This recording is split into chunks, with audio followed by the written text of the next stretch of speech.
আমি একটি জিনিস বলবো, সমন্বয়ের অভাব রয়েছে এবং খুব দুঃখের সাথে বলতে চাই একটা ব্যাপার। আসলে যে একটা মামলা হলে আমাদের পুলিশের একটা ধারণা অনেক ক্ষেত্রে দেখেছি যেটা 2-3 বছর পর রিপোর্ট দিলে হবে। এই যে একটা কালচার তৈরি হয়েছে, কারণ ডিজিটাল এভিডেন্স কয়েক সেকেন্ডের মধ্যে আনা সম্ভব, প্রতিটা ক্লিকে ক্লিকে প্রতিটা ধাপে ধাপে এটা থাকে। সূর্যের আলোর মতো দিন যত শেষ হবে সূর্যের আলোর ম্লান হবে, এভিডেন্সটাও ম্লান হবে। একটা ঘটনা ঘটেছে, এটা আমার থানা থেকে যাবে ডিবিতে, ডিবি থেকে যাবে সিটিটিসিতে, সিটিটিসিতে যাবে সিআইডিতে, সিআইডি থেকে আবার সে থানায় যাবে সে রিপোর্ট। এই যে চক্কর, এই চক্করটা তার মানে আপনি বিচার না করলে, একটা উদাহরণ যদি না তৈরি করতে পারেন, আপনার এই আলোচনা বা আমরা যেটাই করি না কেন, আইন বা সচেতনতা কোনো লাভ নেই। আমাদের কিন্তু আইনটা প্রয়োগ করতে হবে সঠিকভাবে।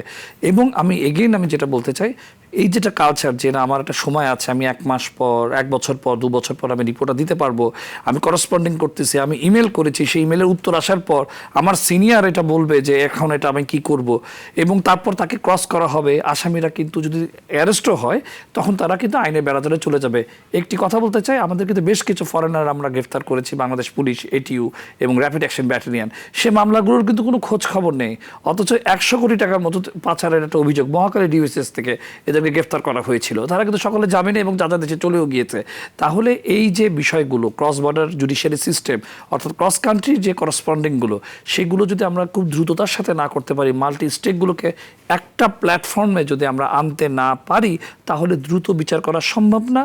সন্দেহাতীত বিচার ছাড়া এই জাতীয় মামলার কোনো পরিণতি হয় না। সুতরাং মামলা হয়, কিছুদিন ধরা হবে, মিডিয়া হবে, তারপর এটা শেষ হবে। এইভাবে চক্করটি হচ্ছে, যতক্ষণ না আপনি বিচার না পাচ্ছেন ততক্ষণ সমস্যার সমাধান হবে না।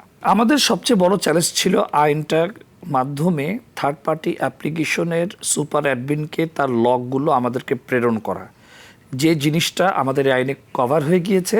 এবং আমাদের এন্টারিং গভর্নমেন্টের সময় মেটার যে কমিটিটা হয়েছিল, আমি সেখানে কাজ করেছি। তারা বলেছিল যে নির্বাচিত সরকার না হওয়ার কারণে মেটা আমাদেরকে তথ্য দিত না।